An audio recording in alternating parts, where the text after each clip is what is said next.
And I'm very, very pleased to introduce Professor Rob Perrins. Rob Perrins is a professor at the Faculty of Business and Law School of Management at the Queensland University of Technology in Australia. Previously, he was the Executive Coordinator of Global Research and Development for Shell. He's now a member of the Expert Group on Resource Management and serves the Australian government on an ad hoc basis as a member of its expert network to advise on matters related to innovation and emerging technologies in the energy and resource sectors. So, big welcome to Rob, and go ahead. Thank you very much. Can you hear me okay? Great. It's my absolute pleasure to be back in Geneva. I think we all understand the reasons why none of us were getting here as often as we liked for a while there, so it's wonderful to be back. While I've been listening to the discussions that have been unfolding, leading up to me speaking to you today, one of the things that really shines through is that we have a lot of work to do. When we kind of think about what lies ahead with a sustainable energy future, with a clean technology, the vision that we're trying to fulfill, we are reminded over and over again of the fact that it falls on the shoulders of this community to provide the feedstock materials that will be required to create that clean energy reality. And that is an enormous responsibility. And I think one of the other things that becomes very clear when we think about that is that there's no serious scenario whatsoever where we are not innovating and bringing to bear significant new technologies. And when we think about innovating in a very serious way, there's two brands that kind of come to mind front and center from the business news, and those are Google and Amazon. Now, maybe you like them, maybe you hate them. I'll bet you wish you invested in them. But what's very important to realize is that they are very good at the innovation game. And so it is my intention today to kind of pull back the curtain a little bit and to see what can we learn, what can we glean from how those folks at Google and Amazon, what did they do a little bit differently in the innovation domain that we potentially could learn from? I just want to expand a little bit on the background of who I am and where I come from, because I think it's materially relevant to the narrative that I'm about to explain to you here. As she said in the opening remarks, I am a professor at the Queensland University of Technology in Brisbane, Australia. I do owe you an explanation about why I don't have the cool accent that goes with Australia. I was born and raised in Canada, and it's been my pleasure to call Australia home for the past 11 years or so. I spent the first half of my career or so with Shell International. So that kind of gave me a front row seat for being a part of the extractive industries and seeing how that works. But then in the latter part of my career, it's been my pleasure to do a lot of work kind of at the intersection of the resources sector plus digital. So working with big mining companies, working with big energy companies that want very much to kind of pull digital things into what they're doing, but also from the other side, what are digital companies doing that they want to kind of get into the energy and resources sector? So I've been able to kind of talk to both communities and try to kind of work together with them on that. And here's what I see. Working with both of those communities, here's what I know. They don't think and talk and act about innovation like we do. They kind of look at it a little bit differently, and it is my intention to crystallize for you into a few points what it is that they do differently.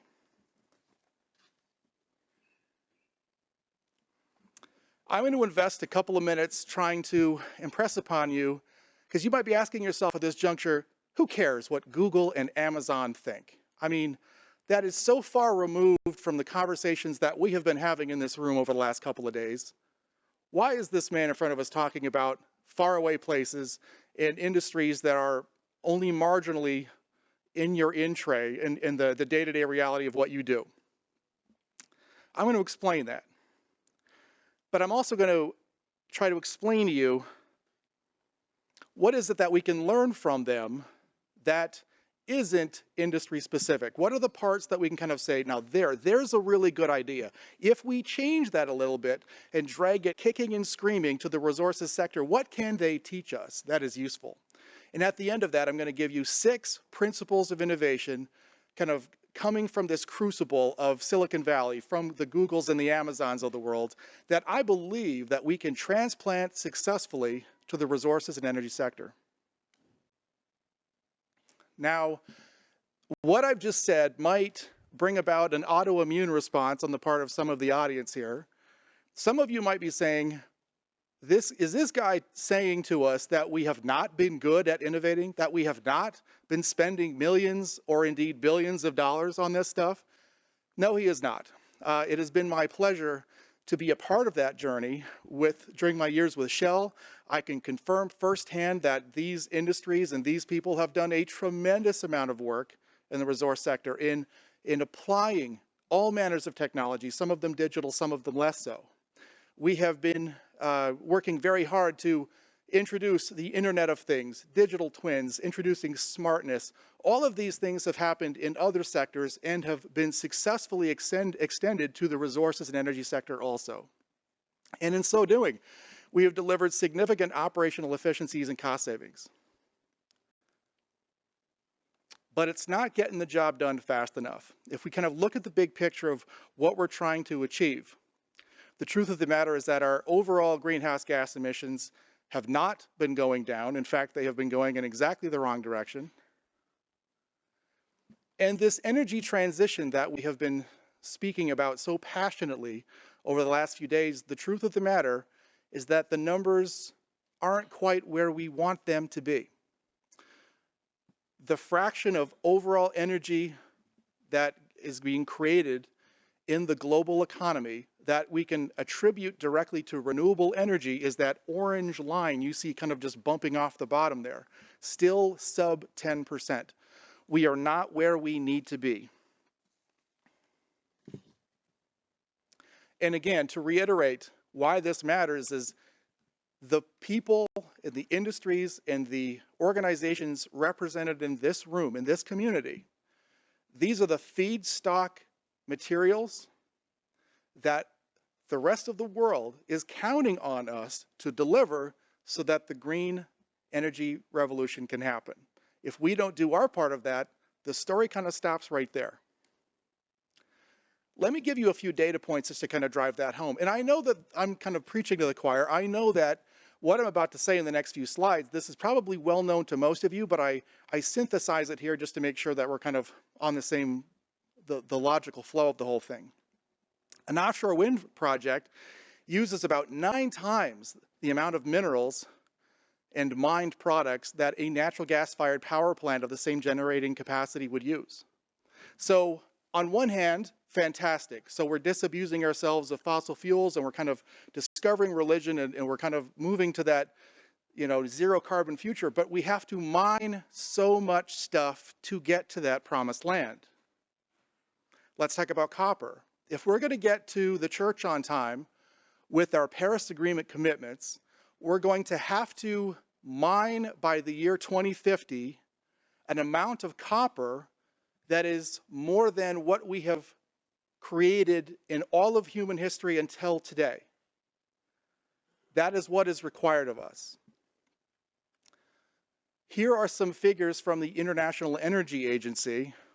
You'll see that copper is the third metal out of 4 on this figure.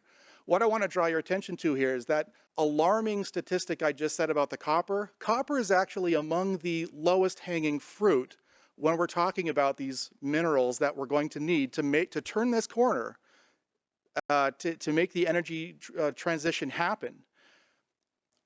To deliver on the promise of green and clean tech energy, we're going to have to somewhere between 2x and 3x the amount of copper. That is to say, we're going to have to make 2 or 3 times more than we have only a few years ago. So copper is kind of the easiest part. If we look at rare earth elements, we're going to have to 4x to almost 7x that. And the numbers even just get more alarming from there. Lithium, somewhere between a 12x to, in the worst case scenario, maybe a 40x. Cobalt, maybe a 20x. Nickel, also a 20x. So here's my point. It's time for X. We have been very pleased with ourselves for a very long time. We should rightly be proud of the fact that we have made huge gains and we've increased things by 15% here or 20% over here in terms of our productivity and our efficiency. The time for us to be sanguine about 15% gains, that time has passed. It is now time for us to insist among ourselves that we start reaching for X. We need to start thinking in terms of the material requirements that the rest of the marketplace is demanding from us. We need to step up and deliver the 10x, the 20x. It's the foundation for the transition that they're depending on. So if we want to find inspiration and ask the question, well, who can tell us? Who's built a playbook, written the playbook on how do we do a 10x? What does that look like? Because we don't have a lot of that in our DNA. Well, there are industries that have done that successfully. Let's look at them and see what they can tell us. Now, when we kind of look to the semiconductor industry, this figure here, if you're a propeller head guy like myself, engineers probably recognize Moore's law here. Gordon Moore, one of the founding fathers of the Intel Corporation, unfortunately, he passed away only a few weeks ago. He made the casual observation almost 50 years ago that the density of transistors that we could squeeze into an integrated circuit, that density was approximately doubling every 18 months to 2 years. And that trend continued unabated since the 1970s. I submit to you, ladies and gentlemen, that this is what obsession looks like. I can think of few, if any, physical parameters, any technical specs that we have in the resource and energy sector that behave like this. We don't double very much, very often, and they're doing it here every 18 months to 2 years over a 50-year period. That's obsession. That's what we need to start looking like. So I invoked two examples to kind of have that conversation about Silicon Valley and the digital folks. Let's talk about Google for a second. Google, and you know, it's so ubiquitous, it's so common these days that we kind of forget how recent this was. The google.com domain name was registered in 1997. Not that long ago. The first ever Google server looked like this. It was assembled on the Stanford campus with Lego bricks because they couldn't find something in the market that was really the size and shape that they needed. So version 1.0 of their server farm looked like this, Lego bricks. Today, the parent company called Alphabet has a market cap of over $1 trillion. It is the fourth largest company in the world. Only what, 26 years later. What does Google do to make money? About 80% of the revenues come from advertisements. The Google search engine, it's so commonplace that we've literally verbified it. We, you know, much like we use the word Kleenex in America or you know, Hoover in the UK, it's a brand name that is synonymous with the thing that you do in the market. So when you want to find something on the internet, we Google it. And between those advertising revenues and the YouTube ads, that's 80% of how they make their money, but they've expanded that into this broader platform. At the root of it, it's really all about one thing, and that's organizing the world's information and making it universally accessible and useful. I'd also like to point out that Alphabet, the parent company that owns Google, has invested $39.5 billion in research and development last year. That's going to come up again later, and I'll explain in a second. Let's talk about the Amazon origin story. That was started in 1994, only 3 short years prior to the Google story. This is a younger Jeff Bezos selling books out of his garage. He would take all the packages at the end of the day that he needed to take to the US Post Office. He would drive them personally in his car to the post office and make that drop off every day. He's gone from that to the market capitalization for the company now is also north of $1 trillion. It is the 5th largest company in the world. So what's this one? So this is 29 years old. Google's 26, this one's 29 years old. What's their business model? Well, they basically want to be the conduit for selling you absolutely everything in the world that you'll ever need. Now, some of that they want to do directly and some of that they're okay to do indirectly, but they've expanded also to include technologies that are kind of aid and abet that larger objective. Amazon Web Services, they're among the larger vendors of cloud computing, for example, in the world. One of the interesting things about their business model that I think is particularly noteworthy is their day one strategy. They never want to forget in their corporate DNA. They want to constantly act like a startup. They don't want to ever become complacent, like a fat, lazy corporation that behaves like they have hundreds of thousands of employees. They want to act like a startup in a garage, and they never want to lose that character. That's very much something that they feel very strongly.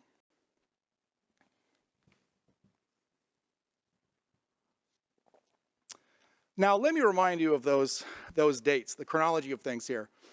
So one of those tech giants was 26 years old. The other one was 29 years old. I offer this for your consideration. Those mines that we talked about, using the current playbook of how we develop mines, a new mine from the point where a geologist points to the ground and says, let's dig here, until you're actually producing, that process can take upwards of 20 years, sometimes even longer. That's almost how long it takes to make a Google, almost as long as it takes to make an Amazon. So that kind of puts into focus for us a part of what's going on here. We are a slow-moving part of the marketplace. We see that reflected also in historically how we've behaved with regards to innovation. What you see on this figure here is basically a stacked bar graph that shows us how long does it take between when a new idea is a twinkle in a scientist's eye until you have 50% market penetration for that new idea. And when we look at this data happens to be from the upstream oil and gas industry, but the mining sector almost certainly resembles this, if not even slower than this, by their own admission. And what we see here is that a whole career can go by between when you have that humdinger idea and when you have a 50% market penetration. Your whole career can go by. So if you have that great idea on day one as a paper hat trainee, you'll be getting your gold watch at retirement just as the thing's starting to take off. That is the time scales that we're talking about. Even when we pat ourselves in the back and say that we have a quote-unquote overnight wonder, when we think we've found an example of the industry behaving in a way that is different from that, we are usually wrong. This is the title of a piece written by D.D. Hinton, an American historian. What she's poking fun at here, tongue-in-cheek, is she's saying that even on our best day, when the world thinks that we have achieved something that resembles an overnight wonder, it took us 17 years, if we are honest with ourselves and look at the facts. So, I characterize us in the following way. We all remember growing up with that story. Your mom probably read it, maybe your dad read it. To you, basically about the tortoise and the hare, and they had that race. Let us be honest about what side of that we are on. We're the tortoise in this metaphor. Google and Amazon are the hare. Very, very different timescales. Again, I know I'm creating an autoimmune response in the room. Half of you are seething right now and you want to jump up and say, this idiot cannot possibly trying to make a direct comparison between Google and Amazon and the resource sector that is somewhere between disingenuous and ridiculous. He needs to stop immediately. I want you to understand that I do understand these important differences. I know, having worked on an oil and gas platform in the North Sea for many years, I know that what we do in the resource sector is frequently dangerous in a way that is just not, it's not what happens in Silicon Valley. When innovations go wrong in the resource and energy sector, people can get seriously hurt. I do understand that. I understand that ours are among the most capital intensive industries on creation. Nothing happens in the mining sector or the energy sector without an investment of at least billions of dollars. That is not for the faint of heart, investment-wise. And we're also plagued by the small matter of that resources tend to be buried where they are. They are where they are. There's not much we can do about that. Our real-world laboratory isn't as cushy and safe as Palo Alto or Seattle. I get all of these things. And yet I submit to you that I think that there are important things that we can learn from these other parts of the marketplace. What Google and Amazon do that is impressive, that is noteworthy, and that we should learn from is that they've learned how to X. They know how to take a business and they know how to say, let's 10X this, let's 15X this, and then they do it. And that is what we need to learn a little bit about. These folks innovate like their lives depend on it. So how do we modify some of what they have done and try to learn a little bit about how do we learn how to X? If we could be completely honest with ourselves, the truth of the matter is that some of the difference comes down to brute force. They simply spend more. When we look at this quantity here, R&D intensity, but basically that's a ratio of what is the R&D spending divided by the revenues for a particular year. Something quickly comes out of the wash. We see that Alphabet, the parent company of Google, has an R&D intensity of 15.1%.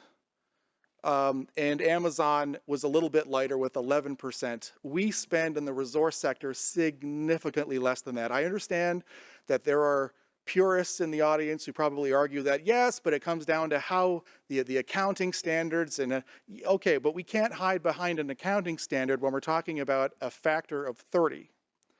I think that there's just no denying that they just outspend. This is, you can see in this statistic how important innovation is to them. This is where it really comes out of the wash, I think.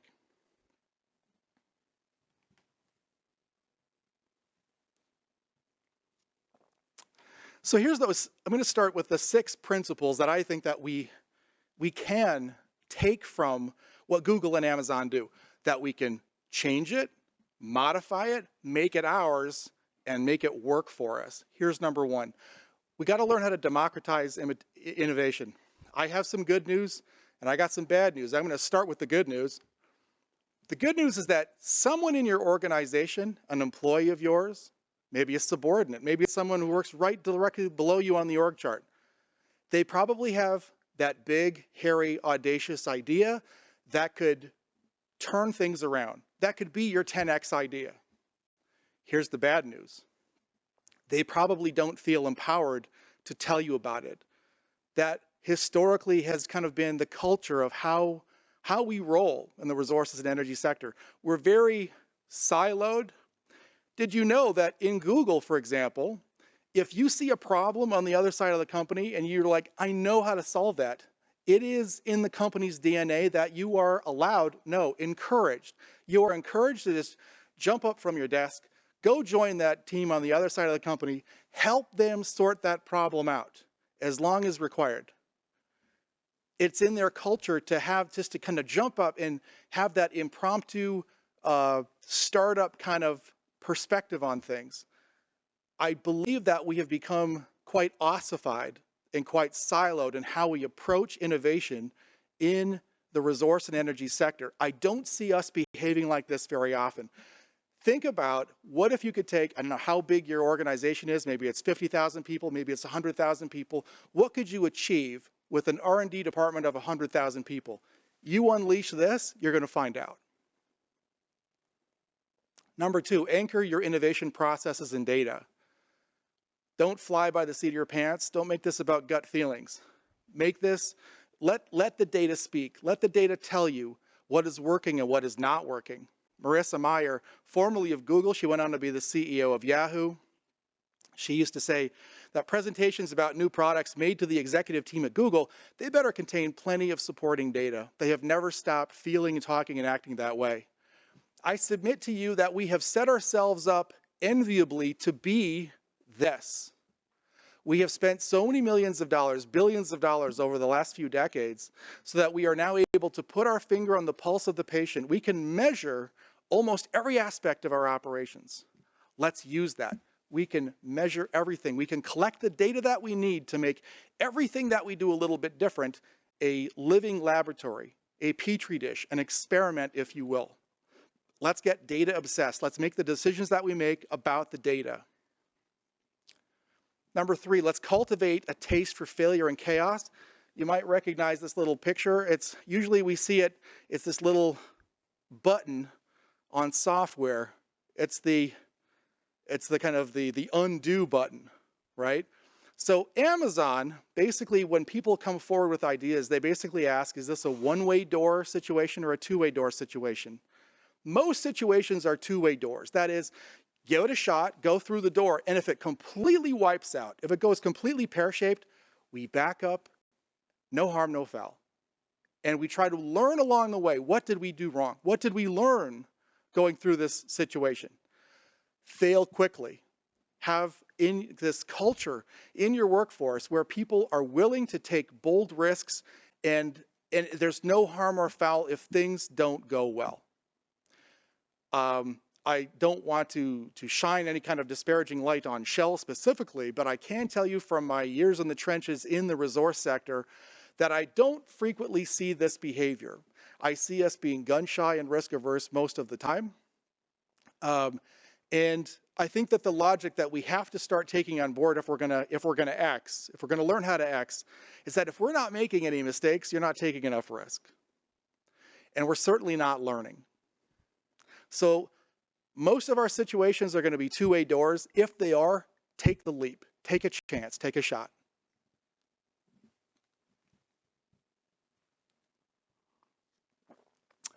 Number 4, create a culture built to build. Are we doing everything that we can to try to create the fertile environment that people need to come together and to create those bright spark moments that makes the big ideas happen? You might have heard an idea called the Allen curve. Allen was a professor at MIT in the 1970s at the Sloan Management School, and he basically he mapped out how ideas flow through an engineering organization, and he kind of showed that what you want to do is kind of create these serendipitous moments where people bump into each other from different disciplines, because when those different disciplines kind of swap ideas, that's where your beautiful serendipitous moment happens. To put it in an easier term here, where do you put your water coolers? Where do you have random collisions between employees so that people who have really in the normal flow of a working day, they would have no business talking to each other, make them talk to each other. You're going to be amazed by what you get from that. Expose in an institutional way, expose your employees to new ideas, different disciplines that really aren't at all immediately and obviously related to your own sector. Someone's going to have an idea because of something that happened in a whole other sector. You're going to have these intersections and have those serendipitous moments happen. That's how you make magic happen. Google gets this, Amazon gets this. Also, let's not lose sight of how important it is to have working in physical proximity. One of the counterintuitive things that happened in the COVID situation is that Silicon Valley companies were among the most aggressive in dragging people back to the office. Why? Because they know that there's something irreplaceably human about the innovation experience much of the time. It's hard to have that serendipitous bright spark moment on a Zoom call. Much more likely if those people are in the room with you. Google and Amazon get that. Number 5, budget innovation in job descriptions. Are your employees, are the people in your organization so overworked with the regular grind of their in-tray that they have no chance of thinking kind of lateral thoughts? Google has recurringly, sometimes it's on, sometimes it's off, they have a policy of where they allocate 20% of their working week to projects that are basically whatever harebrained idea the employee came up with. Google isn't, they don't prescribe, they don't say, here's what you should be working on for your harebrained project. That's up to you. But you have to come up with something. Google reckons, anecdotally, they say that that policy created at least 50 new products, including things like Gmail, and I'll be darned if that's not half of the email addresses that we're sharing personally these days, AdSense and Google News. So this policy worked like gangbusters, giving people the white space to just think differently, think about something different. If you give them that window of opportunity, let their brain go off in a different direction for a little while, they're going to surprise you with what they come up with. Number 6, become the facilitator of innovation between and among other organizations. Again, with the good news, bad news. The good news is at least one of your suppliers has an amazing idea about how to improve what you do. There might be a 10x idea hiding in there. The bad news, like the employee in that earlier example, the bad news is that that supplier probably doesn't feel empowered to tell you about it. Do you have the kind of relationship with your suppliers where they're going to feel comfortable sharing with you bold, audacious, potentially risky ideas? Do you have that relationship with them?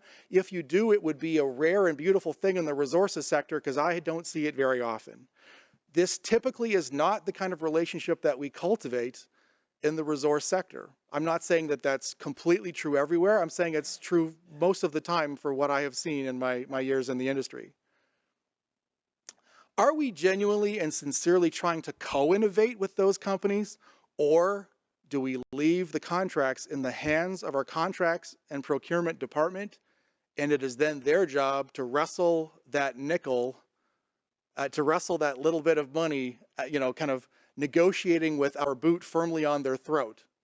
Is that the tone and tenor of what we're trying to do with our contracts? Or do we do it in kind of a more win-win kind of way, where they want to and feel incentivized to collaborate with us to make big things happen? I'd like to wrap up with the parting idea. I've said this before when I've talked to this community, and I think that this is even more relevant than ever, and so I bring it up again. I want to remind you of the timeless words of Salim Ismail. He's a compatriot of mine, a fellow Canadian, and he was working in Silicon Valley for quite some time. And he said, once you turn something digital, it hops onto that Moore's Law pace of change and accelerates it. That is what is happening to the resource and energy industries. We are becoming increasingly digital in our underpinnings, and as a result, we are going to start moving conspicuously and noticeably faster. And when that happens, we're going to look a lot less different from Silicon Valley than we used to. It is my belief that with that emerging digital truth that we are facing, and some changes, some ideas from other industries like Google, like Amazon, like what I've explained to you here, I am confident that we will be able to be that provider of the foundational elements and the materials that are required for that clean energy transition. Thank you very much.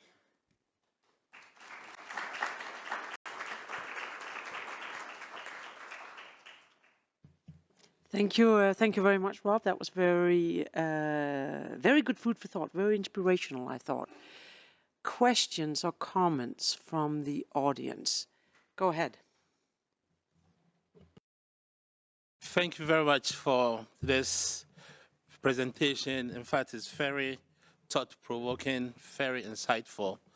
I just have a few points, just to say that, yes, I do agree that I'm in the extractive industry. The pace of advancement is quite slow, as you admitted, that we are talking about two different things, talking about resources, and the other, like Google and Amazon, talking about services.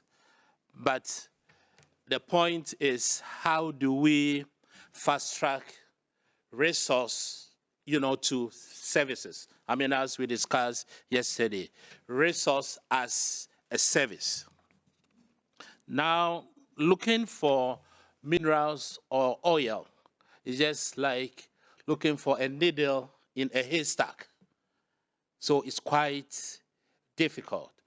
So I see the acceleration here. We might not be able to maybe accelerate like the hair, maybe changing the title, to the hair, but at least if we will be able to accelerate, if we innovate and find the ideas, we should be able to accelerate to maybe decrease the time, maybe from 15 to 20 years, to move a resource, to its development and mining, to have it maybe like from 5 to 10 years.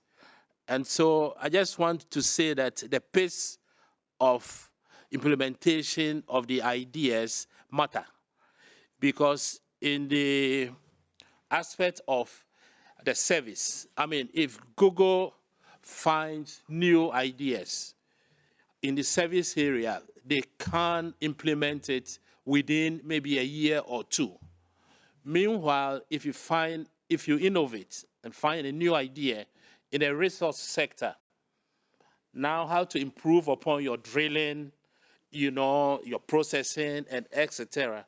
could take a longer time, than just these innovative ideas in the service sector. But I mean, thank you very much. Your points are well taken, and I think the resource sector also needs to really, really innovate. And the critical thing is how to accelerate implementation of the innovative ideas that we find out. Thank you.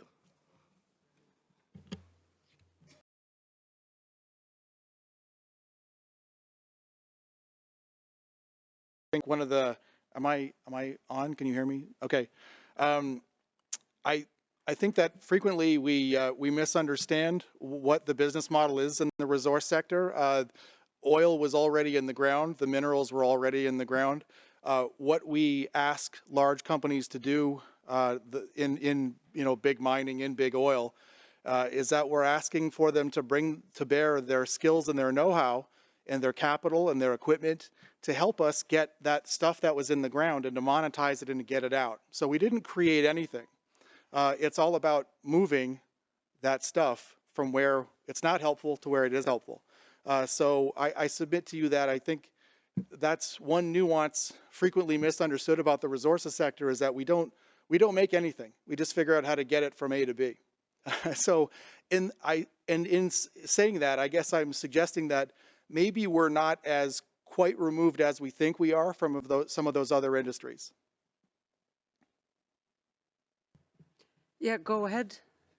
We have two comments. Yes, you first, and then Timor Leste after. Yes, go ahead. Info? Okay.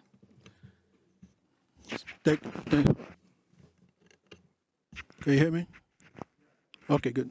So yeah, thank you for the presentation. My is more of a comment, just to add to some of the points that you raised. I think the one other difference between the two industries is really the nature of what they are. The Googles and the Amazon are mostly technology companies that are primarily in the business of innovation. That is their primary purpose. And when they make an innovation, the scalability is very quick. They're able to scale up whatever they discover because it doesn't take tremendous amount of additional resources to do that scale up. So it's easy for you to be able to see the profit of your innovation and then the result, the reward of the innovation.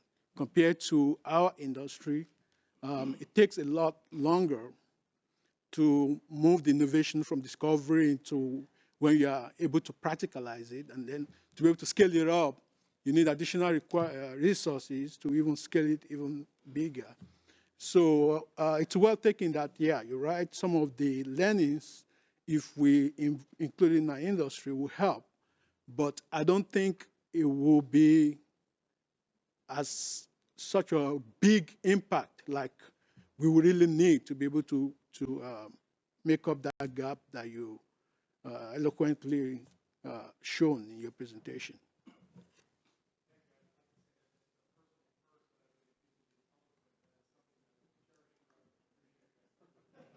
But I do think that you're right. You're right in saying that we historically have behaved like everything that you're suggesting. I guess what I'm challenging or trying to challenge is, does that necessarily have to be so? Were there ways that we could be approaching this that would allow us to dramatically reduce the cycle times for these processes? For example, I'm just kind of throwing a what if into the air here. We've begun to embrace the idea of the digital twin. A digital twin is basically like making a digital replica of the real world thing, and then you can just what if that thing and throw different scenarios at it. So we can try so many different things, whereas before we would have had to lay down enormous amounts of capital to answer the questions as thoroughly as what you're suggesting. Now we can kind of, with digital replication of something, we can kind of try it out and slice it 6 ways from Sunday, and then make the right decision, all in far less time, all with minimal capital allocation to get to the right answer so that we can move forward. So I think that this emerging digital reality, it opens up lots of possibilities about how we can dramatically reduce our cycle times. Thank you. We had Timor-Leste. I think your presentation is very insightful. And of course, as the rest of the delegation members' questions, I think you're comparing commodity and service sort of industries here. And of course, when it comes to resources-based industry, we are pretty much lean towards how the difference pretty much put more emphasis on a structure and tradition. And we hope that people in the energy or resource sectors will not become Luddites, in which they sort of resistant to the changes. But what I see is critical also, which I believe that we might have missed, or probably you have some thoughts regarding this as well. How do you become a Google or Amazon when your regulatory or your political sort of will and policies that are actually imposed in the country are too imposing? Since you're coming from Australia, how you navigate through these challenges, particularly with the latest Australian sort of safeguard mechanism.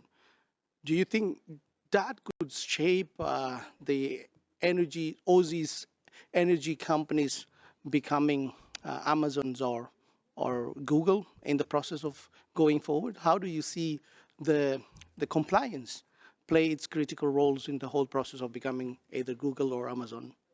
Thank you.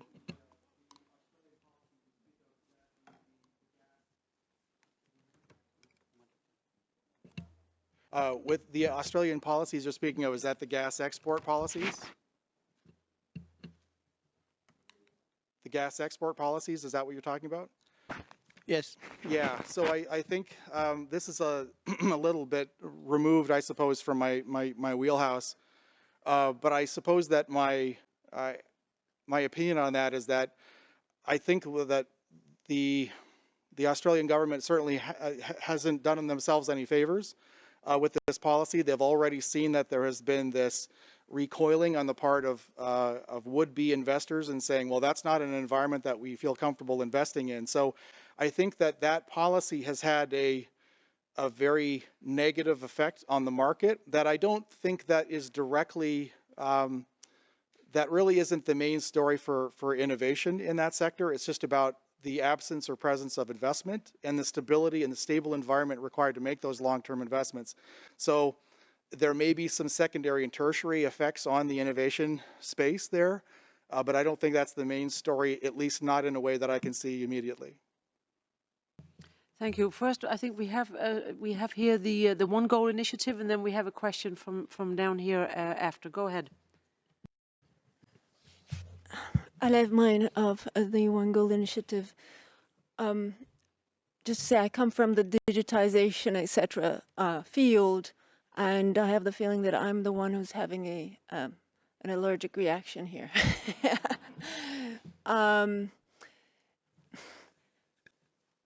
From your presentation, I understand that the idea is to have returns earlier than the actual physical extraction and use of these things, and possibly to accelerate that extraction. But that's another thing. Now, I would say that if that obtention of returns before the actual physical thing happens is done, either it will be in, I'm not saying legally in that form, but de facto in the form of a credit taken from the future, or somebody else will pay for it. So I do not recommend trying to look for solutions in that direction. Thank you. I'm not totally, so you're talking about, you're saying that there is a consequence by trying to accelerate the cycle of delivery on these projects, that will have a negative impact on who gets the spoils? Is that what you're? I'm saying that if such a premature return is taken by somebody, that somebody will either owe credit to somebody or owe damage return or damage repair to somebody. Okay, I might be missing a nuance of what you're trying to say there, but I'm certainly not advocating us being reckless and dangerous. I do understand, as I said in one of the slides, that there are some fundamental differences between what happens in Silicon Valley and what happens in the resource and energy sectors. And we do have to be mindful of those, and I'm certainly not advocating to being less than prudent in that way. I was just trying to say that how can we have our cake and eat it too? Can we bring some of those modified ideas in a way while still being safe and mindful of those things? So I wasn't advocating anarchy, but yes, that is the autoimmune response that I expected. All right, I think we had a question down from on the left here, or maybe I'm wrong. I see you. We're going to go to you instead then. Go ahead. Thank you. It was incredible presentation. And I wanted only to give some example of using your methods in research. In Kazakhstan in '98, Kazakhstan produced, okay? Kazakhstan produced 100 tons of uranium.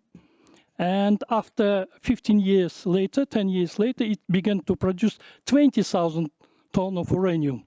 It means 10 or 15 times during 10 years. And they used, and Kazatomprom used this technology which you told. And this give opportunity to increase amount of producing for uranium till 15 times. I'm absolutely 100% agree with you that this idea is very incredible and very good for any research company. Thank you. I really appreciate you kind of flagging that example from Kazakhstan. I should also point out too that left to their own devices, in moments of desperation, we do see that there are moments in the broad sweep of the history of the resource and energy sector where people have kind of just tried to apply business models and ideas that were fundamentally different from other industries. For example, we saw Era Energy in California in the Bakersfield area. Basically, it was a failing resource area where basically they said, we cannot make the numbers work. We cannot make the economics work with the oil and gas fields in the Bakersfield area. So either we do something fundamentally different or we just have to close it up. And so they applied the principles of lean manufacturing, whose genesis was in, the Toyota production system in post-World War II Japan. They said, well, what if we just got a little bit crazy and threw out the old rule book and kind of applied lean manufacturing principles? How would the oil and gas industry look differently if Toyota built it from the ground up? Well, let's try that. And the numbers worked, and they went on to produce for many more decades, and it was a successful experiment. When we get desperate, we drop the dogma. We drop the, that we can't try that idea. When we try fundamentally new things, we see these bright spark moments where it works. And so I guess what I'm advocating is, I think we're due for another one of those. Thank you for that example. Thank you for that. We'll go to, I think it's Uganda. Thank you. My question for you would be, how would you suggest third countries such as Uganda, how would you advise us to tap into the artisanal miners or the small-scale miners who dominate the mining sector here in Africa and worldwide? Thank you. I'm aware that there are some important subtleties and differences between what I've been talking about and that there are sensitivities with artisanal mining that I'm less qualified to talk about. It would be my pleasure to introduce to you some people that I think are eminently qualified to talk about artisanal mining. With a note of apology, I have to confess that I'm not that person. I'm sorry. Okay, I think that looks like it brings us to the end of the question. And I think I did have a comment myself, sort of having a little bit of experience sort of in the innovation and research sector around minerals and around also mineral exploration. I think that when we think about companies like Google and Amazon and the .coms, we tend to think about very disruptive innovation. And I think that a lot of comments have been made that there's so much due diligence and so much attention to benchmarking and environment and social standards that there are things we cannot necessarily rush through. But at the same time, I think that stepwise innovation could be enormously beneficial. For example, if you look at the exploration sector, I always like to sort of say you probably have to look at 1,000 deposits to find one that's actually a viable mine.